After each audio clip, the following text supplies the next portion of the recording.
बिना देखे तेरी तस्वीर बना सकता हूँ, बिना मिले तेरा हाल बता सकता हूँ। अरे मेरी मोहब्बत में इतनी ताकत है कि तेरे आँख के आंसू अपनी आँख से निकाल सकता हूँ।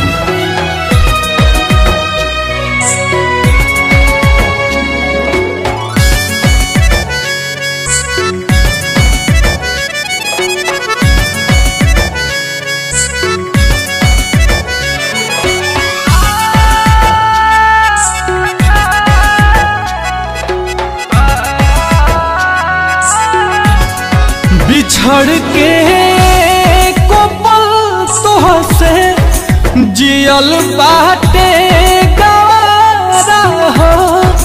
कह कैसे उमर भरला सनम करब गुजारा हो। रोता दिल बेचारा हो, होई प्यार ना दोबारा हो, होई प्यार ना दोबारा हो,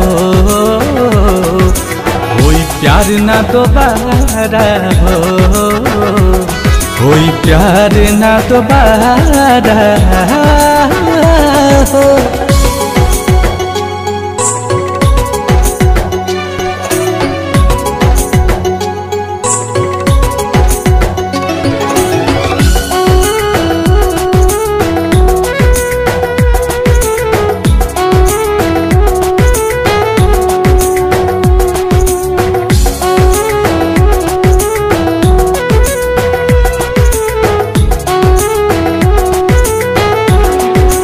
फेरू दिल के ई बगिया अब कबो आबाद ना होई।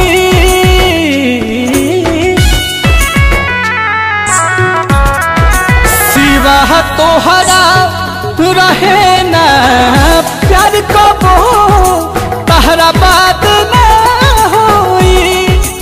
अचानक के सब खत्म भई, ना बुझ पैली सारा हो। होई प्यार ना दोबारा हो, होई प्यार ना दोबारा हो,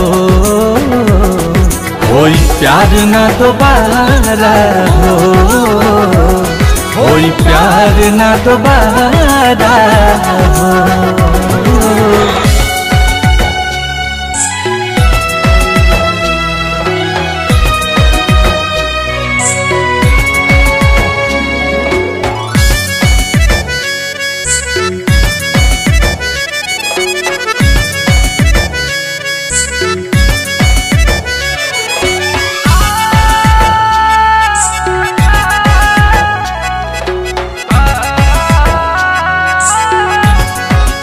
केहू औरी के कोरा में तोहार दिल खुश तो होई।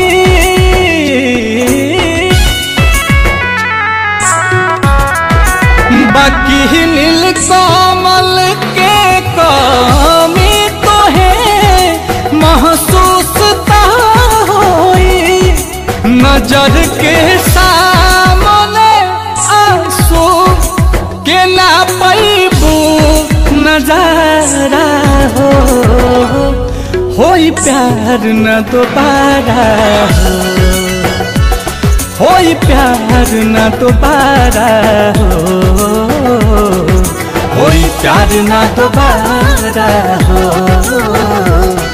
होई प्यार न दोबारा हो।